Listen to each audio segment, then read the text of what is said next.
बिस्मिल्लाहिर्रहमानिर्रहीम। आज हम आपको पिज़्ज़ा बनाना सिखा रहे हैं। पिज़्ज़ा के लिए हमें वेजिटेबल्स चाहिए। हमने अनियन और शिमला कैप्सिकम को क्यूब्स में काट के रख लिया है। 1 कप चेडर चीज, 1 कप मोज़रेला चीज और 1 कप पिज़्ज़ा चीज ली है। पिज़्ज़ा सॉस है।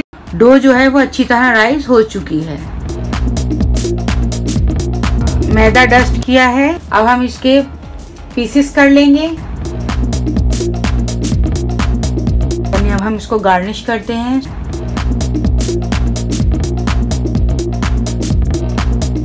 हम दोनों एक साथ बेक कर देंगे। 10 मिनट का टाइमर लगा रही हूँ मैं। देखिए माशाल्लाह से खुदा की कुदरत है। खुदा ने कितनी चीजें बनाई हैं इंसानों के फायदे के लिए और इंसानों को कितना शऊर दिया है कि वो इन चीजों से फायदा हासिल करते हैं। चलें मिलते हैं एक नेक्स्ट रेसिपी के साथ। अल्लाह हाफिज।